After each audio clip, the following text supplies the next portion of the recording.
Hola,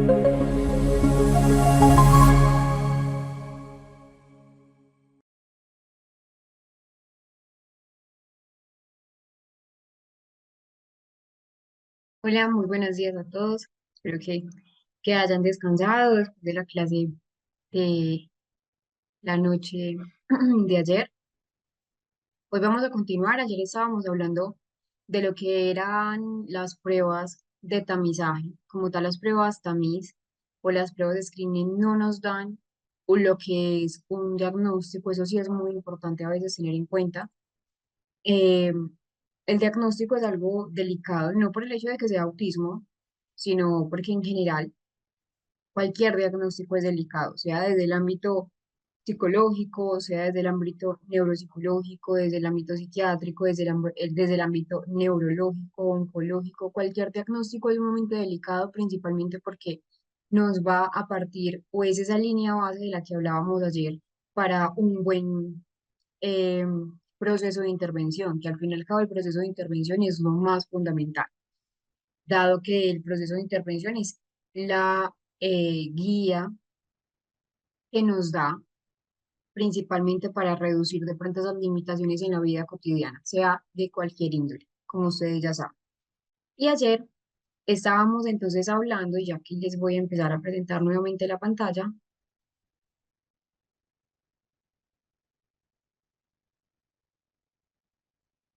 de lo que es el ADI-R y el A22, que es el que vamos a trabajar el día de hoy. Antes de empezar, yo ayer les compartí lo que fue la parte de la clase 7, que la clase 7 que nosotros tuvimos, en un momento,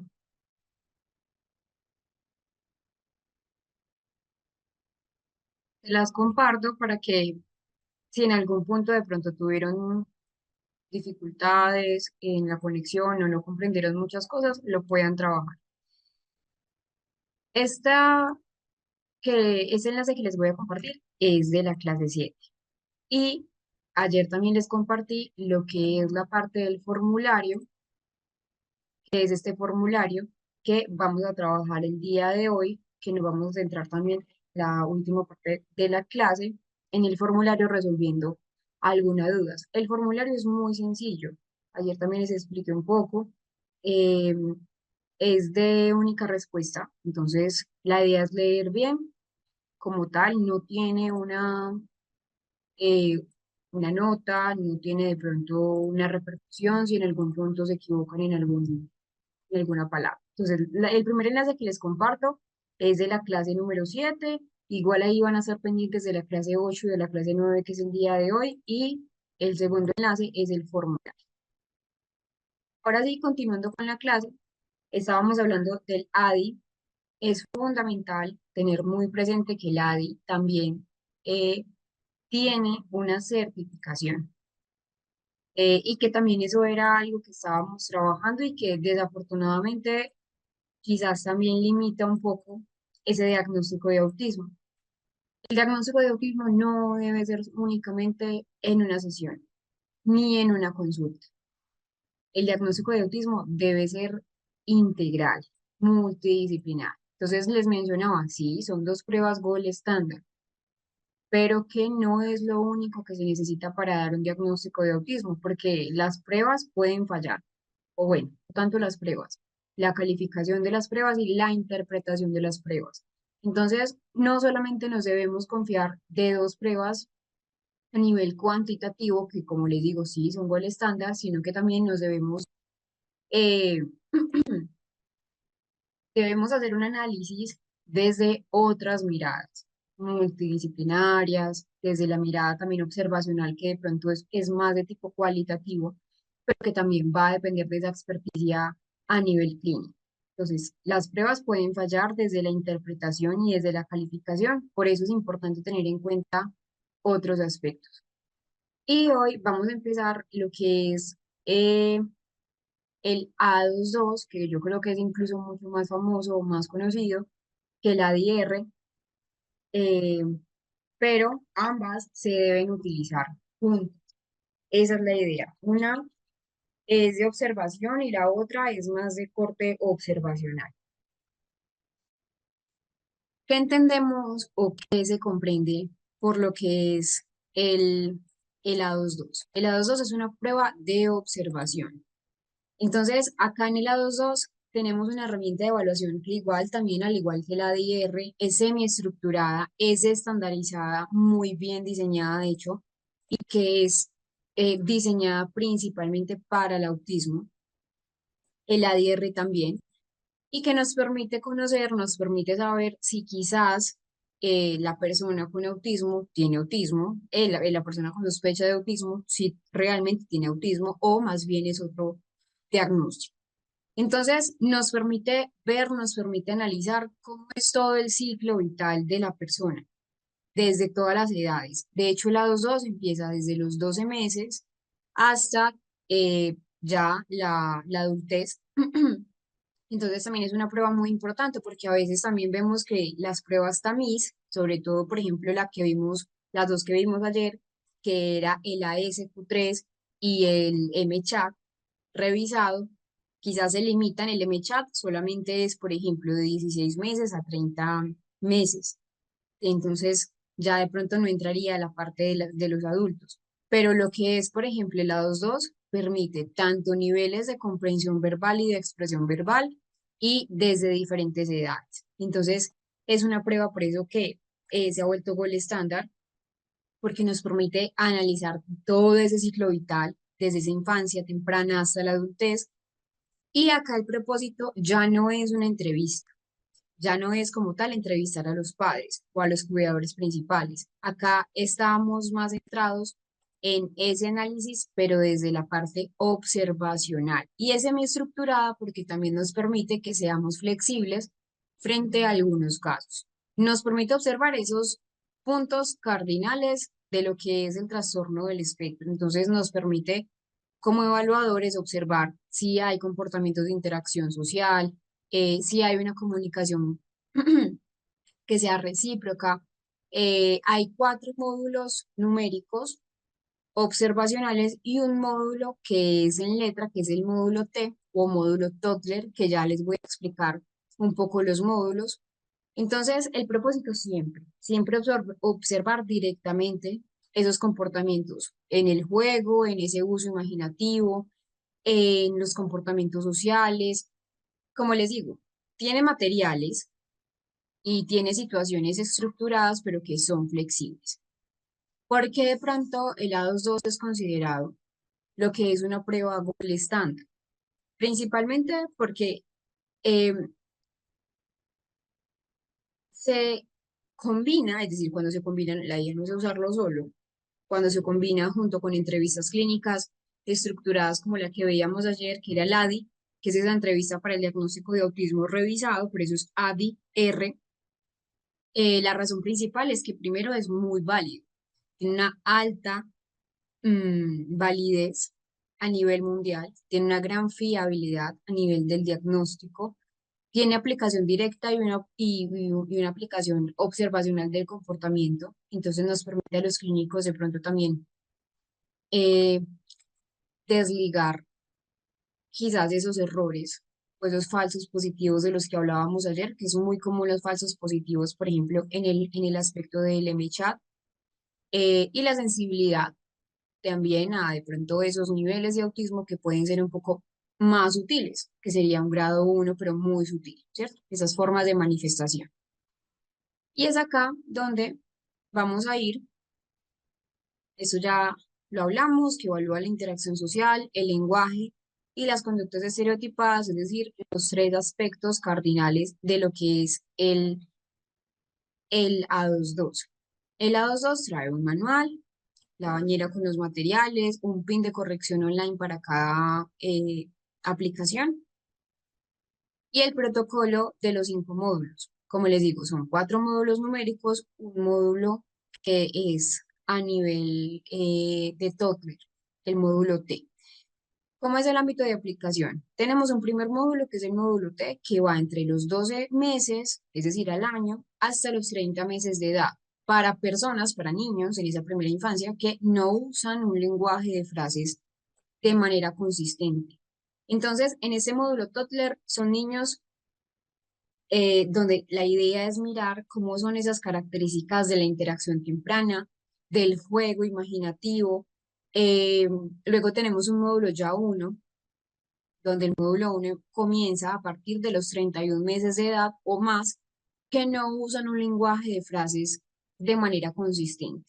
Es decir, que pues no hay un lenguaje fluido, no hay como tal un lenguaje en el módulo uno, o también se puede hablar de niños con pocas palabras y la idea es mirar esas actividades lúdicas no verbales. Luego tenemos un módulo 2 donde en ese módulo 2 ya se evalúa a niños con un lenguaje mínimo a frases simples. El módulo 2 son para personas de cualquier edad, niños o ya adultos o adolescentes que no tengan una buena fluidez verbal o que ese lenguaje no sea consistente. Eso es muy importante tenerlo en cuenta para poder evaluar. Este módulo es importante. Luego ya tenemos un módulo 3 donde son niños más grandes o ya adolescentes con un habla fluida. Entonces, la idea es evaluar la conversación, cómo es la narrativa, cómo es la parte del juego, y por último tenemos el módulo 4 que ya el módulo 4 es para los adultos, pues adolescentes a partir de los 16 hasta los adultos que tengan un lenguaje consistente, que tengan un lenguaje fluido. Acá ya se mide se hace un análisis social, esa expresión socioemocional y la parte de la interacción, de la parte de la conversación. Entonces, realmente, ¿qué evalúa específicamente? Cada uno de los módulos se va a centrar en diferentes aspectos importantes del neurodesarrollo. Por eso es tan importante saber a qué módulo pues qué módulo vamos a usar. ¿Cómo saber qué módulo aplicar? Primero, teniendo en cuenta la edad, yo no le puedo aplicar, por ejemplo, un módulo, y acá me voy a volver un módulo 4 a, a un niño de 18 meses, porque acá tenemos el módulo Toddler. Entonces, primero saber qué módulo aplicar y también es importante determinar cómo es el lenguaje expresivo. Muchas veces, antes de aplicar el A22, y muchas veces no, siempre, debemos analizar cómo es el lenguaje expresivo. Entonces, acá podemos utilizar el ítem A1 o el ABAS 2, que es una prueba que ayer hablábamos de ella, para mirar esa parte, y el Vinela, pero realmente el que más es usado es el ABAS 2 para mirar cómo es ese funcionamiento adaptativo, específicamente en el lenguaje, para poder saber cuál es el módulo que debemos aplicar. Eso junto con la edad cronológica de cada niño, ¿cierto? Entonces acá tenemos, por ejemplo, nivel de lenguaje expresivo, desde una ausencia de habla hasta expresiones simples, ya sabemos que es el módulo Toddler, que va de 12 a 30 meses o 31 meses o más, ¿cierto? Desde un lenguaje de frases hasta fluidez verbal sería el módulo 2, cualquier edad, eh, niños y adolescentes hasta ya adultos, sería con fluidez verbal el módulo número. Son aspectos que debemos tener muy en cuenta para lo que es el A22. Acá voy a pasar rápidamente esta parte. Miren todas las actividades, todo lo que hay referente al componente de, de los materiales. Cada uno de los materiales debe ser estrictamente los materiales que nos indica la prueba, todos los materiales. ¿Por qué? Porque fueron construidos principalmente desde esa alta sensibilidad en diferentes puntos cardinales del autismo, por ejemplo, la parte sensorial es importante entonces tenerlo Y muy fue presente. eso, De hecho, transmisión la prueba como ideológica tal por trae eso. todos los, Fueron los materiales. Es importante tener esto muy presente.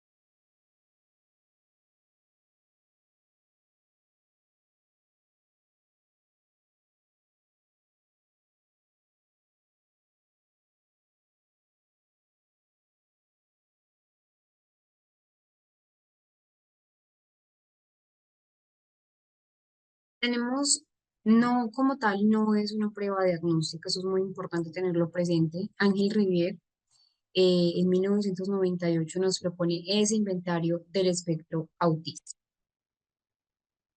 Esta parte de la prueba IDEA, que tiene las siglas Inventario de Espectro Autista, principalmente empieza a ser especializada para esa parte, como les digo, no del diagnóstico, sino de una herramienta para valorar esos rasgos característicos del autismo, especialmente en niños con un desarrollo que de pronto tengamos una sospecha de desarrollo atípico o esa parte de la discapacidad intelectual. Como tal, no es una prueba diagnóstica estandarizada para decir si esa persona tiene autismo. Recuerdan que no reemplaza la 2.2 o no reemplaza la DIERRI, pero sí va a ser muy útil esta prueba IDEA como una guía más de corte cualitativo para lo que es la observación y esa comprensión sobre todo del perfil.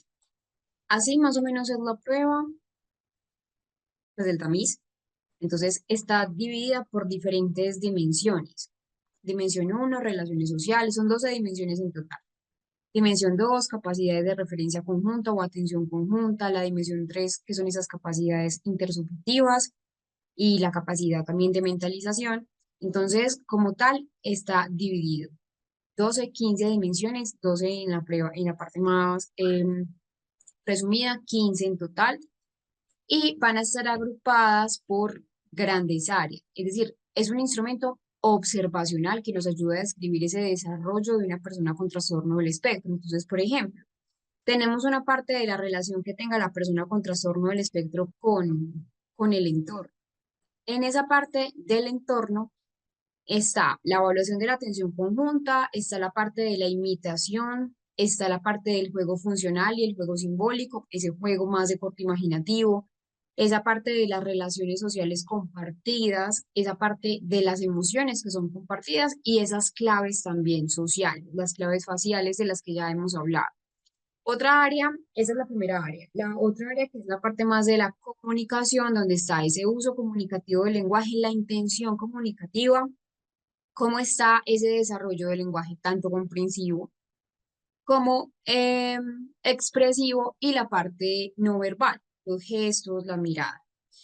Y por último, no podemos entonces desligar que también la prueba como tal, tamiz, idea, mide o mira esa flexibilidad cognitiva y la flexibilidad conductual. Entonces acá vamos a ver esos intereses restringidos, como esa necesidad, por ejemplo, de invarianzas, de resistencia al cambio, las estereotipias, si hay estereotipias o no. Acá la aplicación como tal de la prueba es sencilla, pero sí debe ser desde la aplicación clínica. Como tal, se van a observar y se van a puntuar esa frecuencia e intensidad con que se presentan ciertas conductas. Es por ello que acá tenemos una puntuación. Entonces, por ejemplo, en esta dimensión uno que sería la dimensión de las relaciones sociales. No hay trastorno cualitativo de la relación social, cero, no puntúa. Dos, puntúa em, motivación de relaciones con iguales, pero una falta de relaciones por dificultad para comprender, sutilizas sociales y escasa empatía, la conciencia de soledad. Dos. 2, 4, 6, empieza a contar de dos en dos.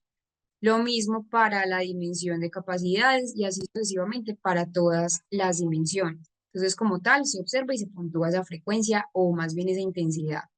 Como tal, no tiene un sistema de puntuación cerrado, a diferencia de lo que podíamos ver en el A22 y en el ADR. Acá, digamos, más que hace énfasis en un factor descriptivo, en describir ese perfil individual de la persona con autismo, pero sí nos permite algo y es evaluar ese desarrollo de las competencias a largo plazo, a largo tiempo, que también obviamente nos permite a la parte clínica hacer un seguimiento, un diseño de intervención educativa y también terapéutica al fin y al cabo. Entonces, como tal, no es una prueba diagnóstica por sí sola, pero sí nos ayuda a saber, a conocer lo que son esos perfiles compatibles con el trastorno del espectro y facilita también esa comprensión del estilo cognitivo, ese estilo relacional del niño o la niña al que se le está aplicando, entonces es importante porque igual es una herramienta muy valiosa para, sobre todo para el tema de los equipos interdisciplinarios para hacer un adecuado trabajo.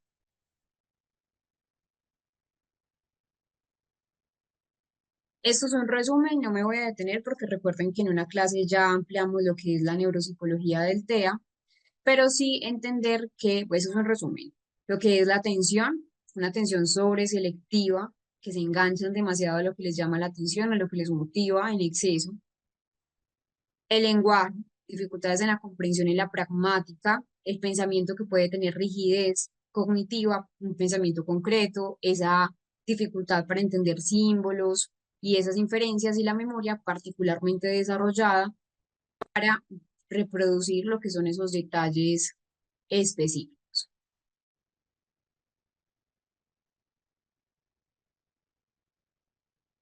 Esto es un resumen de lo que también vimos, falla en atención conjunta, escaso desarrollo de la cognición social, que el nivel de eh, del componente, pues del coeficiente intelectual va a ser muy variable y que el autismo es un desafío a la generalización. Muchas veces solemos generalizar el autismo desde esa capacidad intelectual, desde discapacidad hasta la parte de superdotación, que ya no se llama superdotación, sino altas capacidades, la interacción social, puede ser distante o puede ser un activo atípico, la comunicación, que ya hemos hablado de lo no verbal y verbal, la parte sensorial, hiposensible o hipersensible, o hay personas que están en el medio de todo esto y las conductas también, que pueden ser leves o que pueden ser muy intensas. La idea es no generalizar esos diferentes aspectos que a veces se suelen hacer.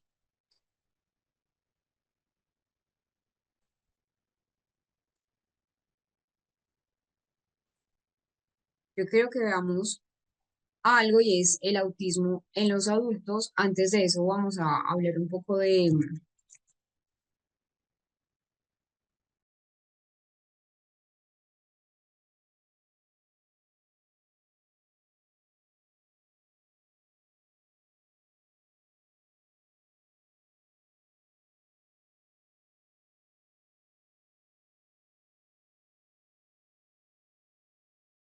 ese autismo en el trastorno, pues en la parte de los adultos.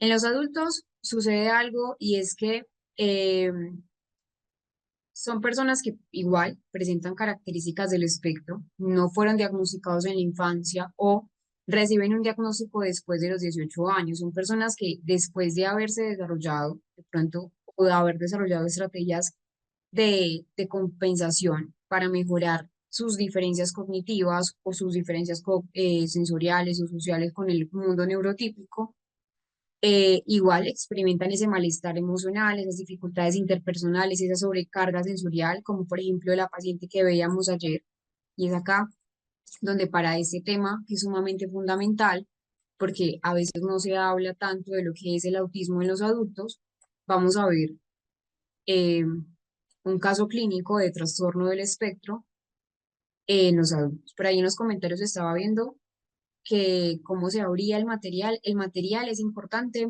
que lo abran desde un computador. Muchas veces, como es tan pesado, digamos la carga, el tamaño, es importante abrirlo desde un computador, siempre desde un computador para que les pueda abrir. Si en algunos casos no les abre, la idea es descargarlos. Pero todos, miren que por ejemplo que todos abren. Entonces, este es el caso clínico de trastorno del espectro autista. ¿Cómo se diagnostica? En la parte de un adulto, tenía 28 años, espera un momento que no sé qué le pasa a mi computador, ya, 28 años, masculino, profesional universitario, ingeniería en sistemas. De hecho, se desempeñaba como desarrollador de software independiente. Le costó en muchos aspectos también estar dentro de un ámbito laboral y cuál fue el motivo de consulta. Dificultades persistentes en la interacción social, la rigidez en la conducta e historial de adaptación laboral. Él mismo consulta porque empezó a haber ciertas dificultades, él siempre se sintió diferente o siempre se sintió atípico al resto de sus compañeros. Fue, estuvo en la universidad, estuvo en el colegio, pero siempre tuvo dificultades, no en el ámbito cognitivo, pero sí en el ámbito de la interacción social. Cuando llega a la consulta, él mencionaba que lo primero que notó que le preocupó en cierto sentido es que sus amigos, por ejemplo, cuando de hecho fallece uno de sus amigos, pues uno de su grupo de amigos, él obviamente sintió tristeza, pero no la expresó de manera igual al resto de sus amigos. Entonces eso fue lo primero que le generó alarma. También sus amigos se preocuparon, esos son los antecedentes relevantes, entonces tuvo un desarrollo temprano de forma tardía esa parte del lenguaje. Sus primeras palabras las empezó a decir a los 3 años, las primeras palabras, cuando ya a los 2 años, por ejemplo, hay un repertorio de al menos 50 palabras simples. Entonces empezó a decir agua y mamá, que fueron sus primeras palabras, pero a los 3 años siempre prefirió esos juegos en solitario y tenía una preferencia por esas rutinas repetitivas y ese escaso contacto con los pares, no solamente con los pares, sino que también él tenía hermanos y se le dificultaba esa interacción. En cuanto a la escolaridad, tuvo un desempeño bueno, sobresaliente en esas áreas de lógico-matemáticas, dificultades en educación física. Él mencionaba que siempre se tropezaba y siempre tenía una torpeza motora, pero pues nunca fue algo como de preocuparse. O sus padres, por ejemplo, en esas primeras palabras, en ese entonces él mencionaba que no era algo, pues de pronto que sus padres los llevaran a consulta. Hoy en día ya sabemos que hay mucha más conciencia si un niño no me está hablando a los 2 años, eh, y que trabajaba en grupo con dificultad y miren lo importante, diagnóstico erróneo de tímido extremo en infancia, pues él lo habían diagnosticado erróneamente. A nivel social tenía muy poca red de apoyo, solo mencionaba que tenía un amigo, pues, pero no reportaba como tal tener más amigos cercanos y que su contacto social era limitado a temas de interés específico, que era la tecnología y la parte de la astronomía. Incluso mencionaba que cuando estaba en la universidad, pues cuando ya empieza de pronto a despertar ese interés social, quería, pero no lograba hacerlo. Y es ahí donde las personas entonces se alejaban, no lograban mantener un contacto. En la parte laboral, capacidad técnica destacada, es muy bueno lo que hace. Recuerden que es desarrollador de software, pero cambios frecuentes de empleo porque tiene conflictos interpersonales y dificultades para adaptarse. No solamente, es decir, no era una persona principalmente conflictiva o agresiva, no. Cuando me refiero a esos conflictos interpersonales es porque muchas veces llevaba a malos entendidos. O él entendía mal o los demás entendían mal muchos aspectos que él decía y era una persona que no tenía un filtro. Entonces, al no tener filtro social, es decir, uno en la parte social no está diciendo todo el tiempo todo lo que piensa o todo lo que piensa respecto a una persona. Él sí, cuando algo le molestaba, no endulzaba o no maquillaba el lenguaje o su discurso, sino que lo decía. Y eso le llevó también a tener dificultades incluso con sus jefes. Esta fue la evaluación neuropsicológica. Entonces, importante, instrumentos aplicados, WISE, para la capacidad intelectual. Muchas veces dirán, bueno, pero ¿por qué capacidad intelectual si ya el paciente tiene 28 años? A él nunca se le hizo una evaluación neuropsicológica, nunca jamás tuvo pues un estándar de evaluación, jamás. El A22 módulo 4, recuerden que módulo 4 porque él es verbal y ya es adulto, tenía de hecho muy buena fluidez verbal. La entrevista clínica, según el DSM-5, no se pudo hacer el ADR en este caso por lo que les mencionaba. Acá no teníamos acceso a los padres. Eh, mencionaba que sus padres siempre eran muy descuidados, entonces la entrevista clínica de ADR no era confiable. Yo les dije que en muchos casos esto no iba, pues no iba de pronto a dar frutos, sobre todo en los adultos. Ese fue el caso del paciente.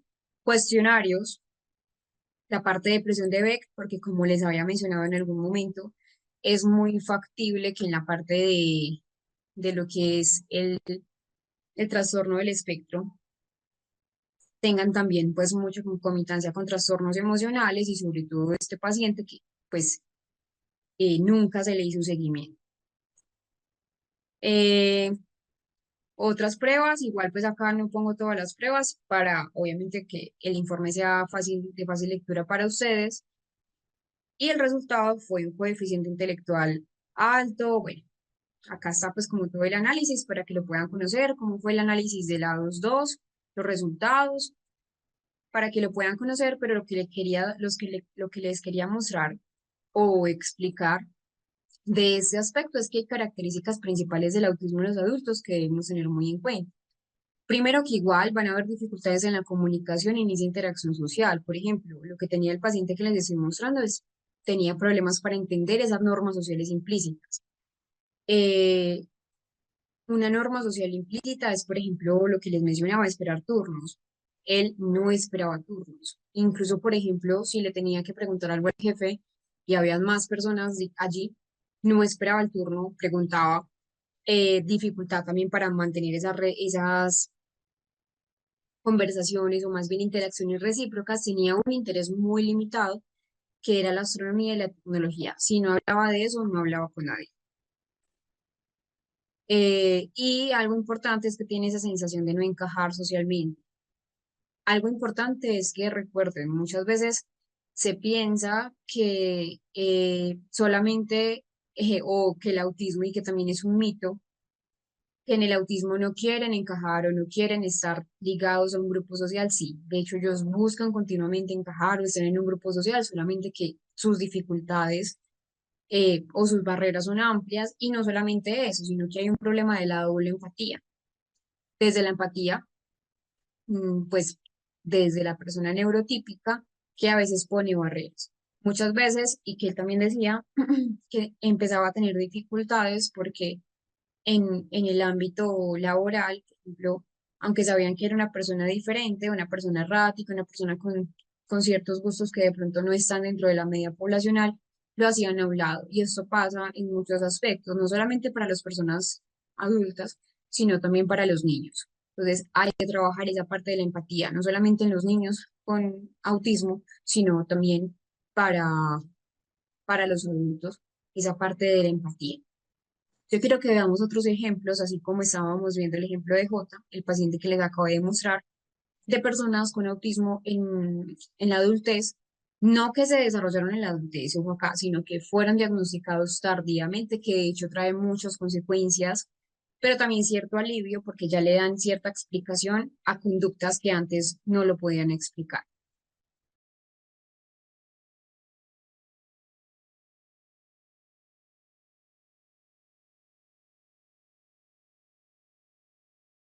Es una reflexión para que tengamos muy en cuenta cómo es el autismo eh, cuando se es grande, cuando ya de pronto la persona fue diagnosticada tardíamente. Igual recuerden que el diagnóstico tardío no quiere decir que es un diagnóstico errado, que es un diagnóstico que quizás está mal.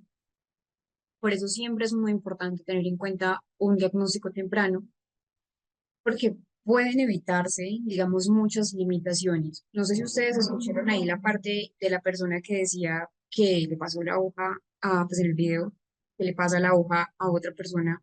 Ese tipo de cosas realmente es lo que empieza a generar esa dificultad, sobre todo es muy necesario esas recomendaciones para los adultos en Contea. No, es que no solamente son recomendaciones para el lugar o recomendaciones en los niños para el colegio, sino, por ejemplo, recomendaciones para las personas con TEA en la adultez, donde la idea es buscar psicoterapia con profesionales especializados por esa concomitancia que hay de diagnósticos a nivel emocional. La idea es que puedan participar en grupos de apoyo con otras personas que tienen autismo. Esas redes de personas neurodivergentes son muy valiosas y en muchos casos la idea es realizar también adaptaciones en el trabajo a nivel laboral.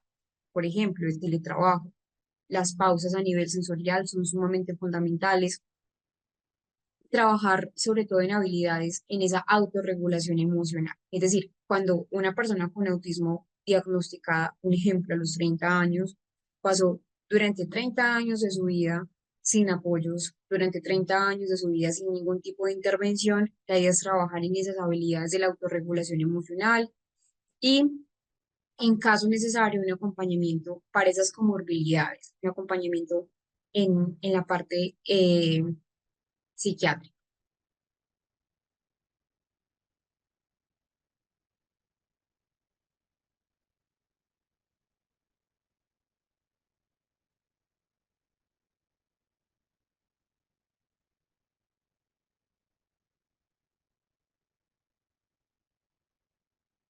Bueno, ¿qué preguntas tienen?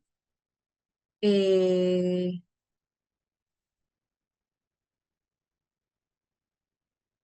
bueno, no sería subir, sería bajar. Módulo 2, autismo grado 2 es un autismo donde necesita mayores, digámoslo así, que es una pirámide invertida, donde necesita mayores apoyos. Pero la idea es que sea con intervención, que tenga muchas intervenciones a nivel multidisciplinario.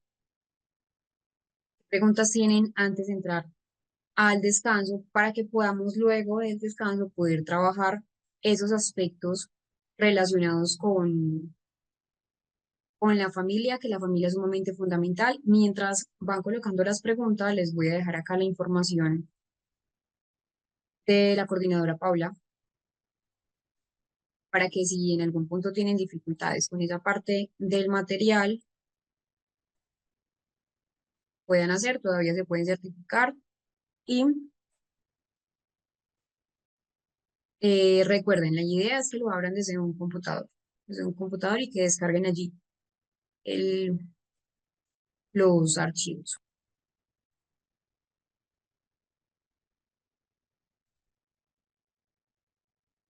Bueno, Eduardo, esa parte del nivel ya lo habíamos trabajado cuando trabajamos el DSM. Puedes revisar las clases, que recuerda que está en el DSM y en el CIE 11.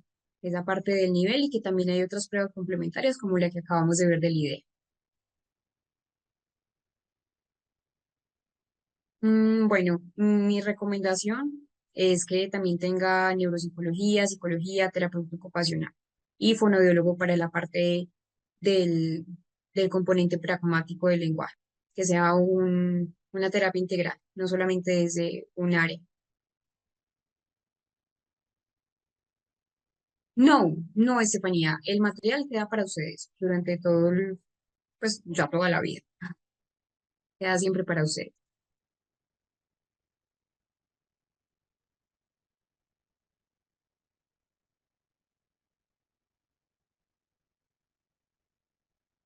Muchísimas gracias, Nicole.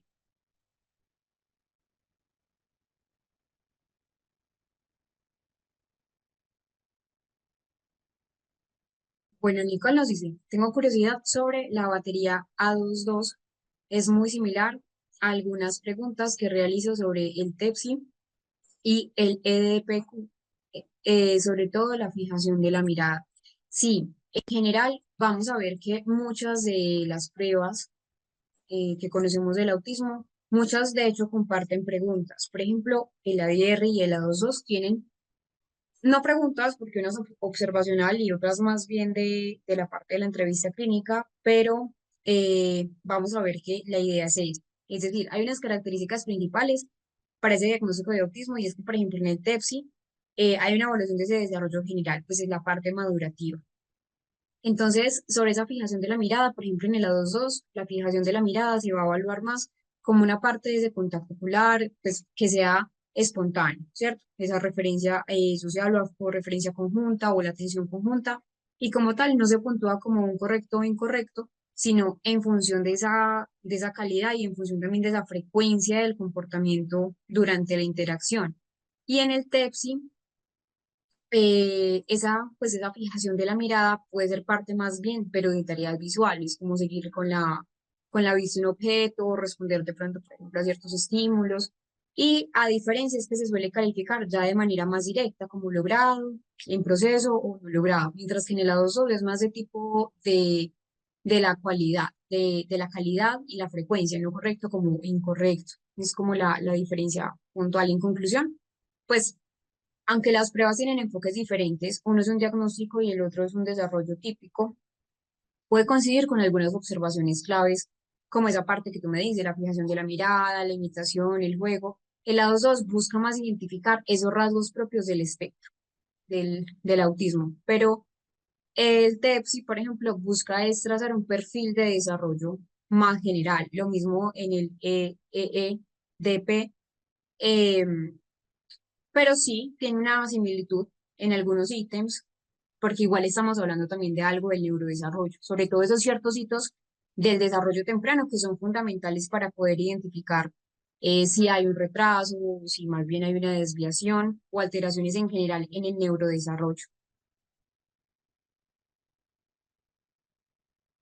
Sí, ya te voy a volver a enviar, Duarte, las clases que hemos tenido grabadas. En un momento que ahorita se las compartí. Esa es la clase, la última clase, pero ahí tienes el desprendible. Te lo voy a enviar al chat donde lo copiaste. Espérame,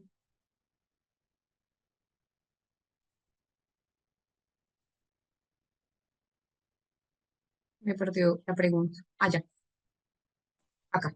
Te lo compartí ya al nivel general y en el individual para que puedas volver a ver la clase.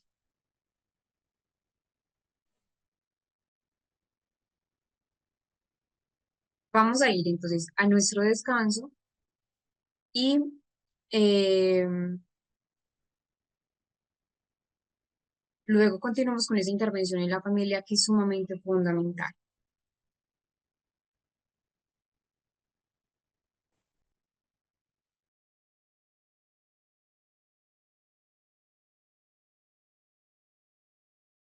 Eh, Siempre es importante saber lo que es el diagnóstico temprano como primera medida.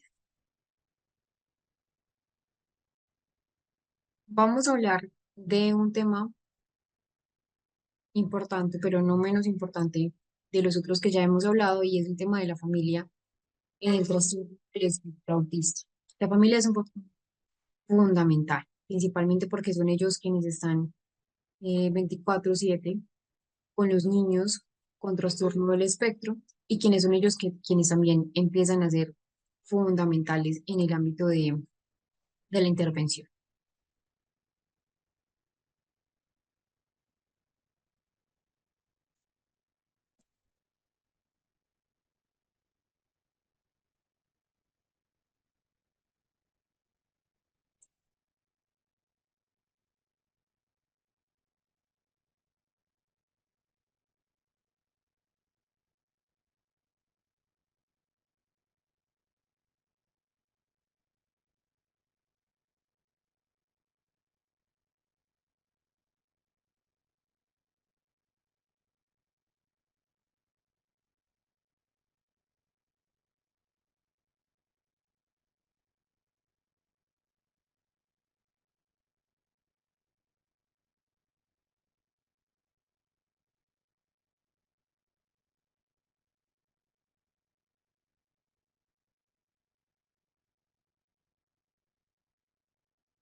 En general, para la familia es un reto, principalmente porque, como les decía, a veces hay mucho sentimiento de culpa.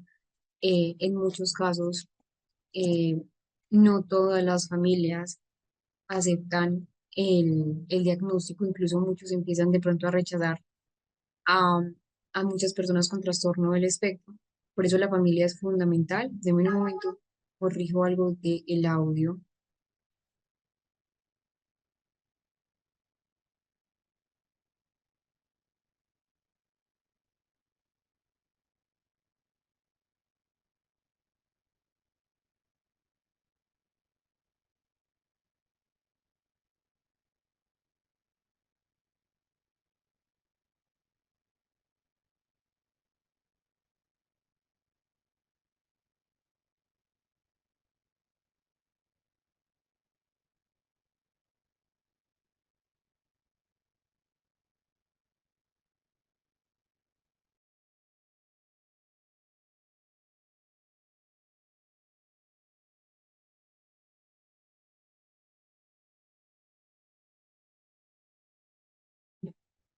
Entonces, como les decía, para la familia es un reto, principalmente porque hay retos que van a afectar no solamente a la persona con diagnóstico de autismo, no solamente al niño o al adolescente con diagnóstico de autismo, sino a todo el núcleo familiar, es un impacto para toda la familia, afecta ese equilibrio desde el inicio del diagnóstico y durante todos esos procesos de intervención. Una vez que se esclarece el diagnóstico, una vez que se establece ese diagnóstico, la familia o la vida familiar cambia casi que completamente. Eh, Al principio del diagnóstico saben que quizás algo no va bien, que algo no está bien, pero esperan que se pueda solucionar y que eso de pronto no afecte la vida de su hijo, que sea algo transitorio. Entonces surgen miedos, surgen muchas inquietudes, incertidumbre, incluso hay un sentimiento de culpa de muchas veces padres de familia que de pronto no tenían ningún tipo de dificultad, empiezan a tener dificultades y empiezan a mirar quién tuvo la culpa, ya se dan cuenta que es un poco genético y que tiene obviamente una alta carga genética y empiezan a buscar responsables. Y ese es el peor error, ¿cierto? Porque cuando buscamos responsables es porque algo se hizo mal y el autismo no es algo negativo. Eso es algo que debemos tener muy presentes y que también se requiere un acompañamiento y una formación continua para las familias por parte de un apoyo interdisciplinario, por parte de profesionales, por parte de los servicios especializados, quienes orientan de la mejor manera esa intervención del paciente. ¿Por qué? Porque con la familia, la idea no es solamente una intervención con la familia, con la persona con autismo, sino con la familia, porque son quienes a diario trabajan para lograr que sus hijos, que sus hermanos, que sus sobrinos adquieran esas habilidades para ser autónomos, para ser independientes. Entonces, importante tener en cuenta que la familia también es un reto, la familia cumple un papel fundamental en ese desarrollo, en ese bienestar emocional, también en esa parte de la socialización del niño o del adulto también con TEA. Y el rol de la familia es más que necesario. Por ejemplo, el rol de la familia no solamente es cumplir el rol de cuidador, sino también un soporte emocional y un soporte afectivo. Es decir, esos vínculos familiares son esenciales para que la persona con autismo se sienta segura, se sienta aceptada. Ese es el primer paso para que la persona con autismo se sienta aceptada y comprendida. Y que también cumplen el rol de ser mediadores de intervención. Es decir, desde el rol terapéutico, desde el rol de intervención, muchas veces los padres o los cuidadores son quienes implementan esas estrategias terapéuticas en casa, porque no hacemos nada si solo se da una intervención en consultorio y, y no trabajamos fuera de ese consultorio. Entonces, son ellos quienes tienen ese compromiso, también son quienes buscan esos apoyos escolares, esos apoyos médicos, en muchos casos esos apoyos legales y sociales, y también gestionan esos recursos y esos derechos que son fundamentales. Entonces, em, la familia modela esas formas de comunicación, esa autorregulación emocional, esa parte de la socialización, pero que también tienen muchos impactos que son muy frecuentes.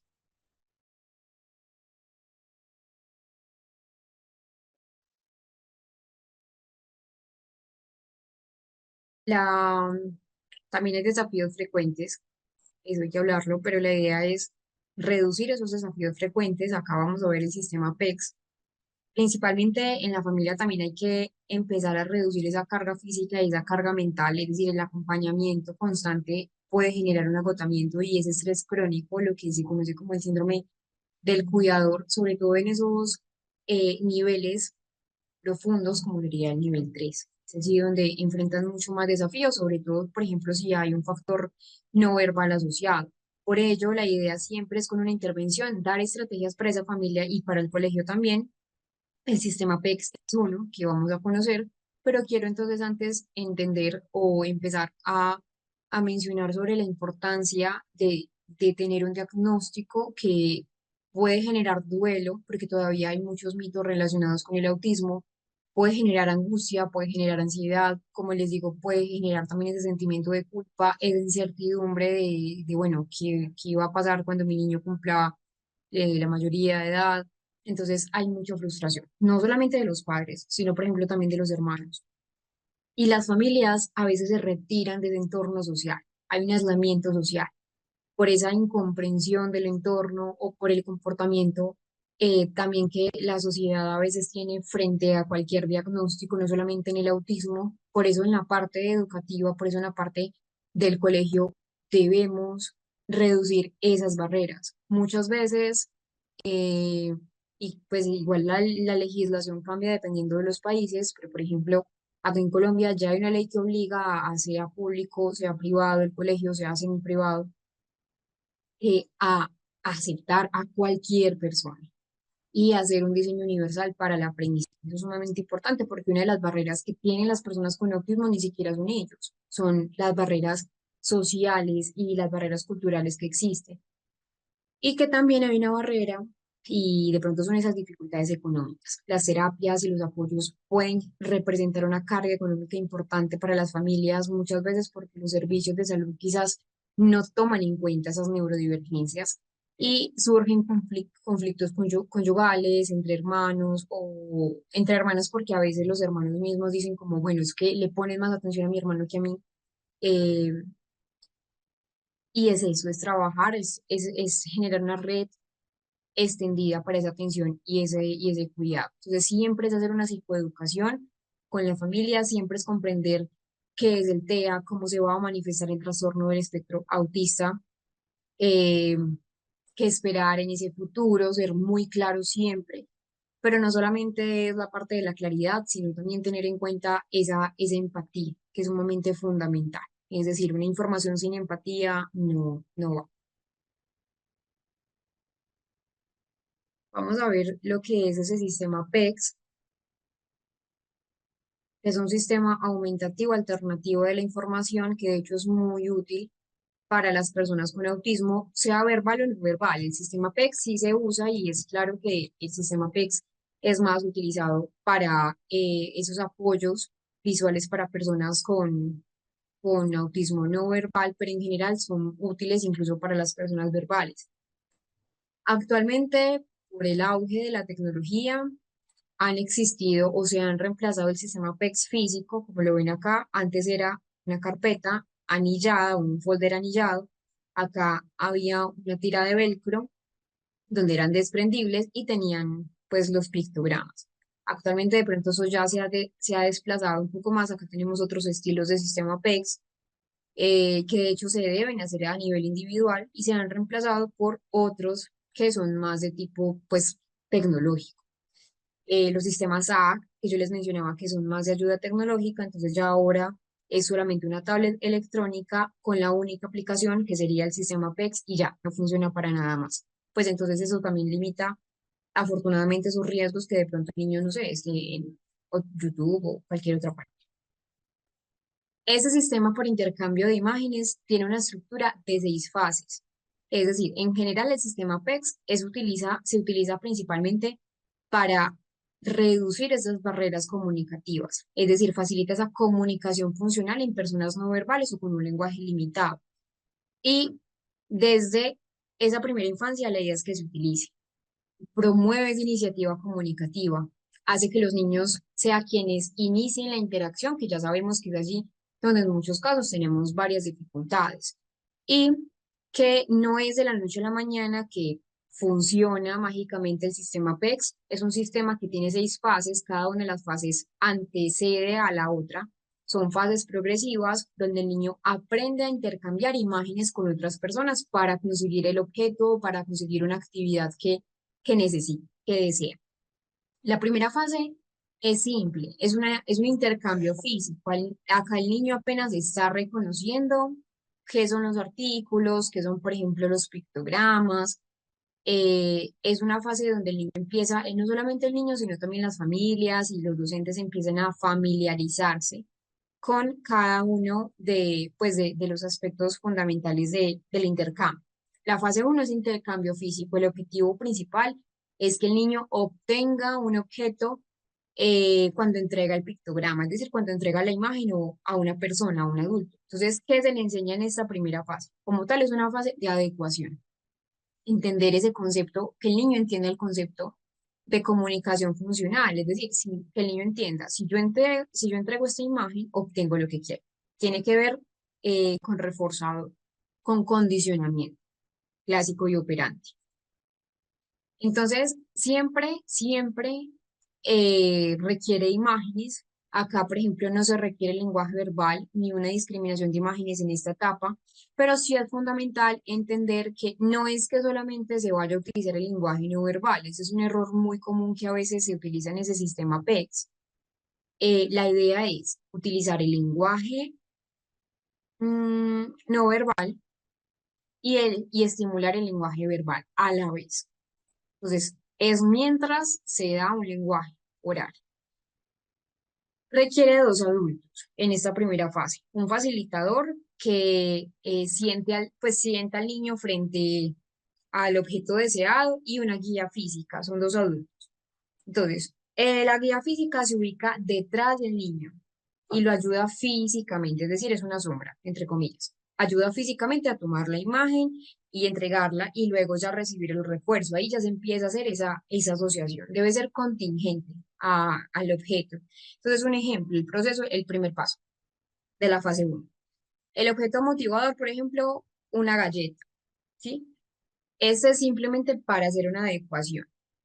Entonces, es un objeto que está a la vista del niño, pero fuera de su alcance.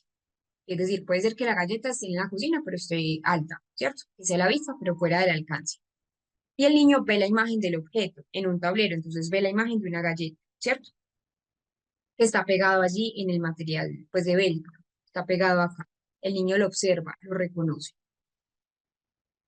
Ya luego lo que se hace es que con ayuda el niño toma la imagen, es decir, con esa ayuda física, que es el otro adulto que está detrás, el niño toma la imagen, se levanta y si es necesario le entrega al otro adulto, que sería el facilitador. Y ya el niño inmediatamente recibe el objeto. Ahí ya se hizo una asociación, estímulo, respuesta. Un error muy común es no usar objetos motivadores. Por ejemplo, pues la galleta a muchos niños no les puede motivar, a otros sí. Entonces, siempre que vamos a utilizar ese sistema PECS, la idea es ya haber hecho un estudio previo con el niño, una entrevista clínica con los padres. Ya el niño acá en esta fase tiene y conoce el diagnóstico, ¿cierto? Otro error es premiar de pronto con retraso. Entonces, darle la galleta, sí, pero a las 2 horas. Ahí se pierde el vínculo asociativo que queremos, que es una acción, recompensa. Y otro error a veces es no ayudar físicamente cuando es necesario. No todos los niños necesitan una guía física, pero igual debe estar presente. Ya en la fase número 2 es aumentar esa espontaneidad. Tiene que ver con distancia y persistencia. Entonces ya el niño sabe que debe utilizar imágenes que está o con pues la carpeta anillada o está con la parte de la tablet. Acá ya es aumentar esa espontaneidad y esa persistencia en otros espacios. El niño aprende a iniciar espontáneamente esa comunicación, incluso cuando el interlocutor de pronto está mucho más alejado o que no está visualmente en su campo. ¿Qué se le enseña? Acá lo que se le enseña es a buscar el comunicador, ¿cierto? Que es el tablero PEX. Es decir, a moverse para alcanzar al interlocutor con el comunicador es el sistema PEX. Entonces, por ejemplo, si está en la cocina, que pase a la habitación. Y también se le enseña al niño a ser persistente para que su comunicación sea efectiva. Acá no solamente empieza a utilizar de pronto en la casa, sino también en otros lugares diferentes a su hogar, porque recuerden que la idea es generalizar. Se requiere entonces de menor asistencia física, ya acá no es necesario el guía físico, pero sí se necesita un facilitador que se debe alejar progresivamente para promover esa iniciativa. El proceso es que primero se deben enumerar esa distancia entre el niño y el adulto. Lo segundo es que se puede mover la imagen a otro lugar. Y lo tercero que podemos utilizar es que el niño debe ir por la imagen, es decir, por el comunicador, luego por el interlocutor, que sería el adulto, y luego intercambiar la imagen. En la fase 3 ya es una fase de discriminar imágenes. El niño aprende a discriminar entre dos o la idea es que sean más imágenes para pedir lo que requiere, para pedir ya sea un objeto o ya sea una actividad. El niño aprende a escoger y pedir realmente lo que el niño necesita. Miren que acá ya en esta fase es una fase mucho más de intención comunicativa. Entonces, lo primero que se le debe enseñar es evitar ese uso mecánico o al azar, como coger cualquier ficha y ir por esa ficha. No, el niño siempre debe estar con algo que le motive. Entonces, Lo primero es que también debe diferenciar visualmente entre imágenes, por ejemplo, galleta versus un jugo. Y el proceso es que primero se colocan dos imágenes frente al niño. Por ejemplo, una de una galleta, otra de un jugo y otra neutra, que podría ser una pelota o que el niño no desea, que podría ser, no sé, un libro. Y solo cuando el niño entrega la correcta, recibe el objeto deseado. Solamente cuando el niño entrega la que es. Se hacen varios ejercicios, esto no es algo de la noche a la mañana, se hacen varios ejercicios sistemáticos para mejorar esa precisión, eso es lo que queremos hacer. Eh, y un error común es no esperar, por ejemplo, que el niño observe las imágenes, sino hacerlo inmediatamente. Luego tenemos una fase número 4. De acá es una fase donde el niño debe estructurar la oración. Ya aprenden a construir oraciones simples, por ejemplo, pues en la tira, en el desmontable, acá en la tira. Entonces, por ejemplo, quiero y seguida de una imagen que necesita, ¿cierto? Seguido de una imagen que solicita. Entonces, por ejemplo, acá pone quiero más el objeto, supongamos quiero y una galleta. Entonces, se le enseña el concepto de lo que es una frase comunicativa, usar más de un símbolo para dar la información y se hace una asociación entre imágenes. Por ejemplo, la palabra quiero, palabra más la imagen del objeto que desea. Entonces, lo primero es que el niño debe tomar el pictograma que dice quiero.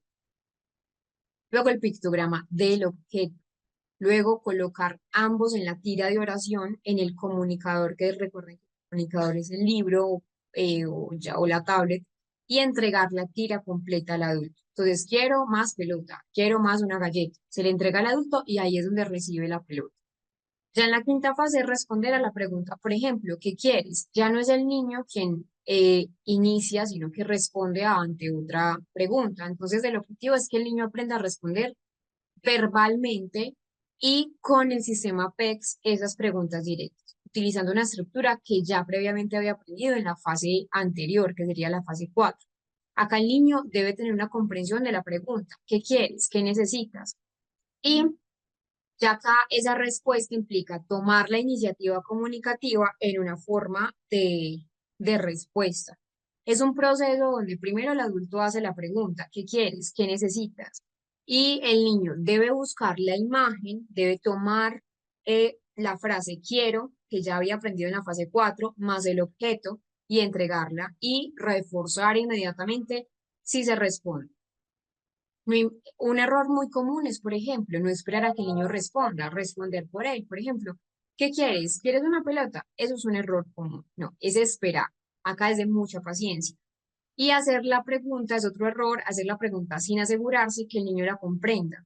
Entonces, comenzar con gestos o ayudas visuales es muy importante también si es necesario.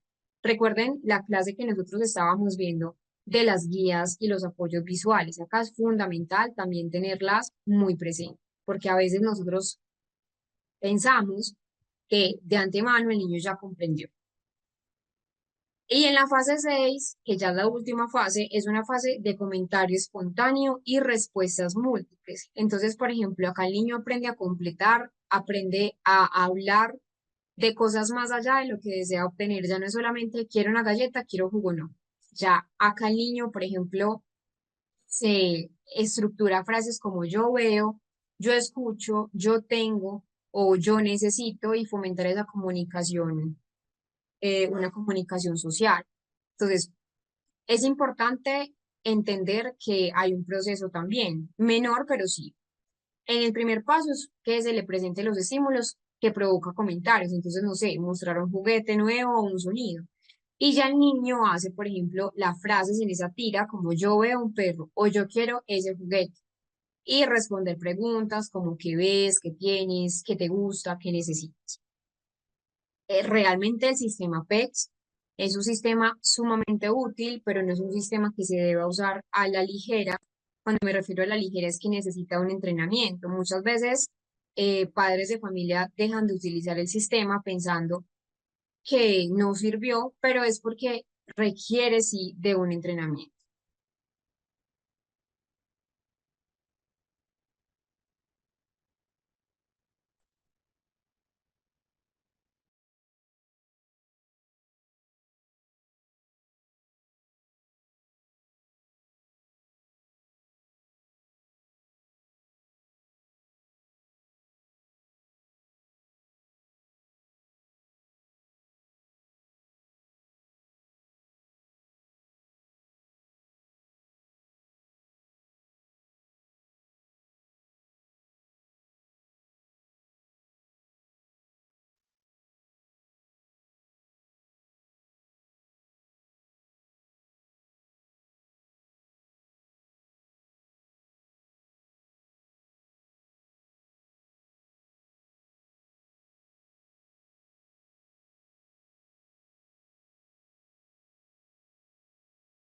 Es importante siempre generar confianza, eh, generar una estructura. Muchas veces se comete el error de no tener una estructura y esto obviamente genera eh, inestabilidad. La parte de la anticipación es importante, entonces ayudas visuales, calendarios, dibujos, agendas. Si, por ejemplo, mañana tenían una rutina siempre, no sé, de ir a caminar y hay una cita médica, avisar es importante para evitar también ese manejo, perdón, para mejorar lo que es el manejo de las conductas disruptivas, siempre facilitar apoyos, promover la inclusión social, generando una imagen positiva, generando sobre todo a otros alumnos, y eso también va de nosotros como adultos, si somos docentes en un entorno eh, de preescolar, de primaria, de bachillerato, incluso en la universidad, generar apoyos, generar siempre una imagen positiva, no exponer nunca a una persona neurodivergente a situaciones donde pueda ser torpe o donde pueda resultar de pronto que sus habilidades flaqueen. Entonces es importante, importante esto. Muchas veces, ojalá ya no se esté usando, pero antes en el entorno educativo sacaban de pronto a una persona al tablero y ya la profesora sabía de antemano que el niño o la niña no sabía y eso de exponer a una persona sin apoyos. Eso es completamente errado. Y también una buena coordinación entre la familia, describir esas tareas que se van a realizar tanto para el hogar como para la parte de la consulta y es necesario un diario o una libreta donde se tenga ese proceso activo de comunicación. Esos son algunos recursos para la familia con autismo. eh, Adicional de los que tienen en el material de estudio, entonces un niño con autismo en la familia, manual para los primeros 100 días. Hay que tener en cuenta que, por ejemplo, ese me encanta es de la Universidad de Salamanca del 2007, pero recuerden que en el año 2013 fue que se hizo el cambio de Asperger y las subdivisiones hacia lo que es el trastorno del espectro. Entonces, tener muy claro, tener muy en cuenta ese nuevo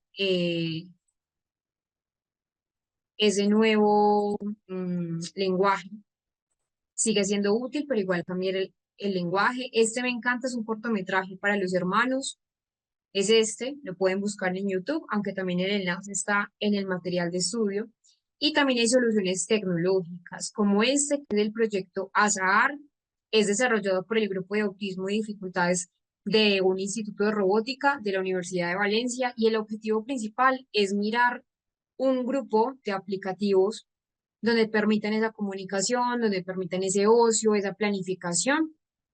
La idea es que sea a través de un dispositivo móvil o desde, pues cuando me refiero a dispositivo móvil, es una tablet o ya un computador y sirve o hace las veces de tutor. Ya también les he dado ciertas recomendaciones de algunos aplicativos móviles que se pueden utilizar. Vamos a ver uno que la verdad es muy bueno y muy funcional para la parte del autismo no verbal.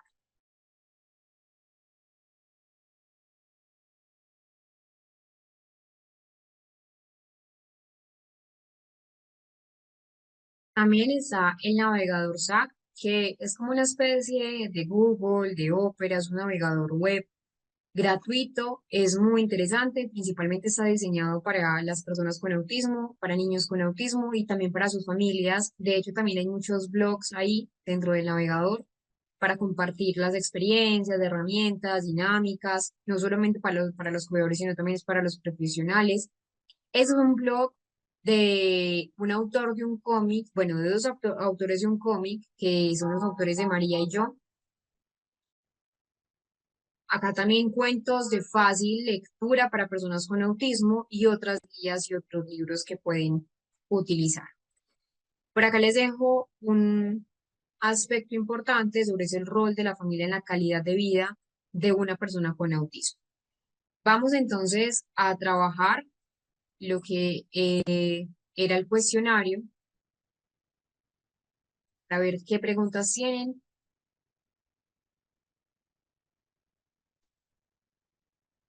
y poder concluir con el diplomado. Igual recuerden que todas las clases quedan grabadas por si en algún momento tienen alguna pregunta.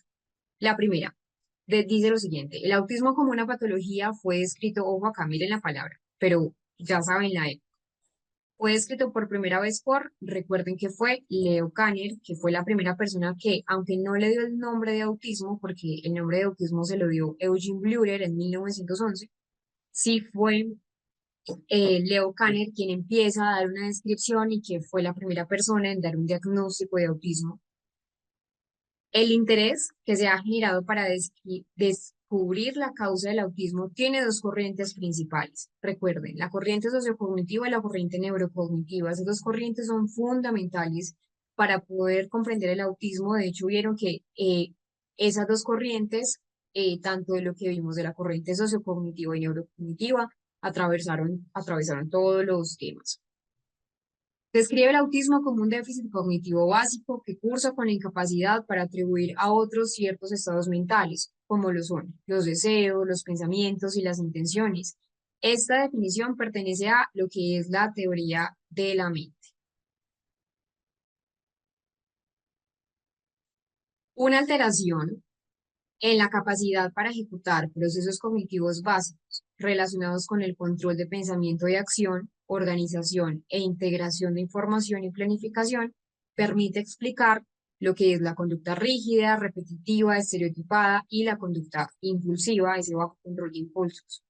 Esta teoría, es la pregunta 5, esta teoría explica el déficit en la organización y en la planificación. Debe estar relacionado con la teoría de la disfunción ejecutiva. A la pregunta 6 era una parte mucho más estructural que decía el surco temporal superior, el polo temporal, que tiene que ver con la comprensión del lenguaje, y la unión temporoparietal son regiones cerebrales que se activan cuando generamos una relación o un vínculo social.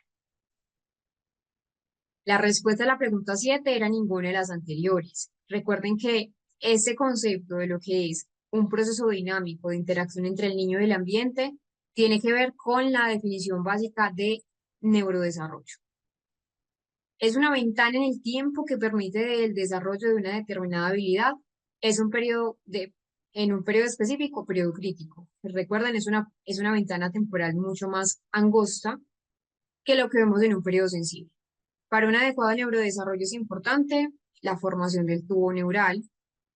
Son componentes importantes en la ontogenia del sistema nervioso menos el prosencéfalo, que es una estructura. Pero recuerden que sí la proliferación, la migración, la cuidado neural, la migración, todos los aspectos que nosotros vimos de la ontogenia del sistema nervioso central, son factores que intervienen en el desarrollo cognitivo, ambiente y los sentidos y las experiencias tempranas. Son componentes de la figura del ciclo de adaptación de Piaget, ninguna de las anteriores. La respuesta a la 12 era periodo sensorio-motor, reacciones circulares terciarias. Son componentes del desarrollo motor, reflejo, movimiento, tono y postura.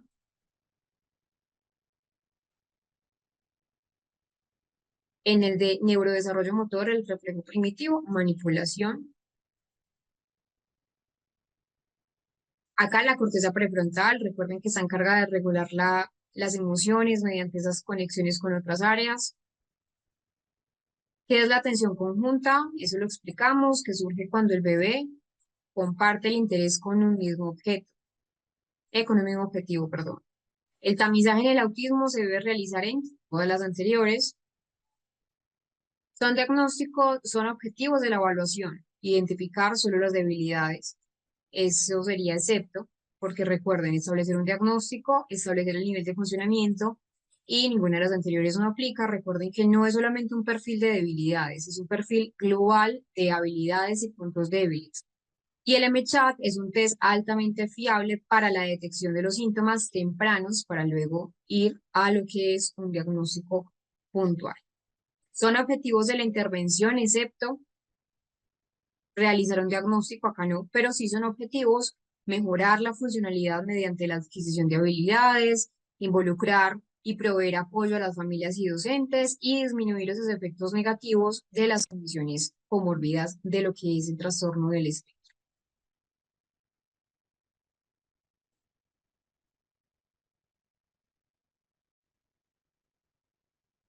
Les voy a subir acá un libro que descargué hace poco.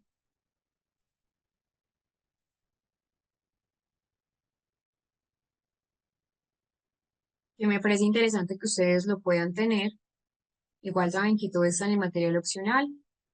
Ya vamos a abrir ese pequeño espacio de preguntas. Les quiero mostrar ese libro.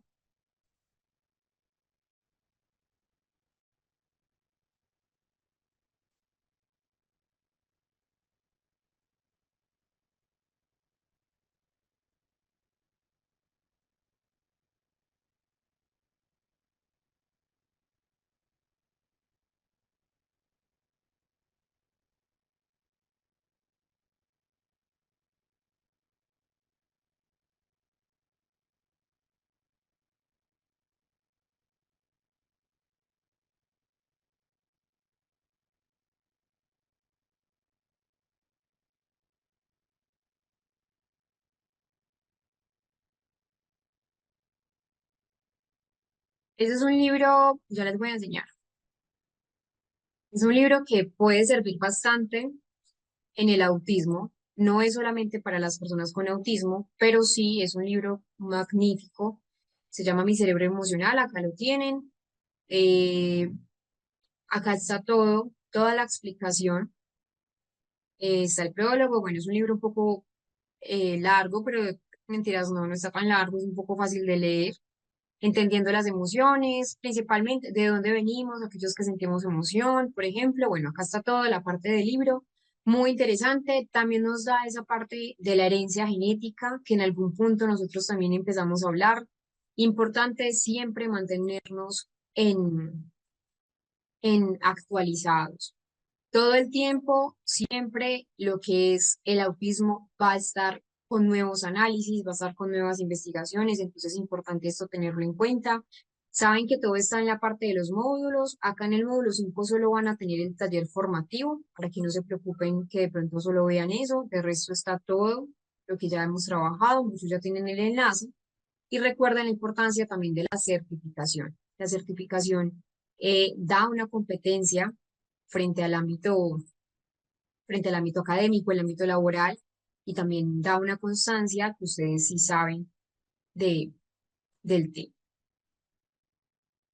Entonces, allí tienen todo, ya les he dado y les he compartido los números de la coordinadora Paula Contreras. Vamos a abrir un espacio para una o dos preguntas para dar concluido el diplomado.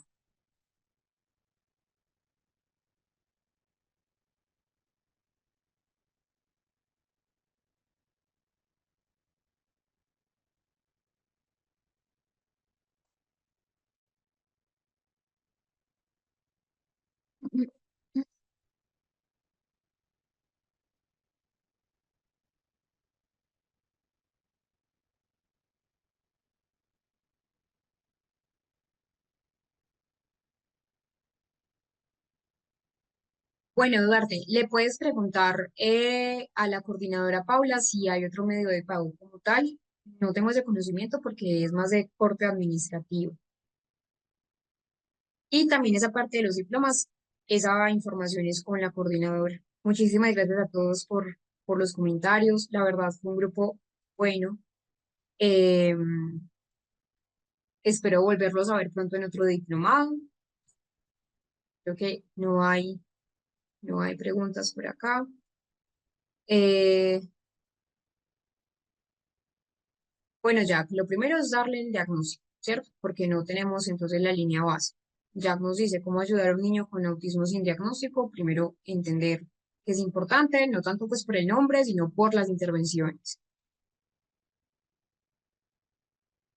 Muchísimas gracias a todos. Gracias por la atención prestada,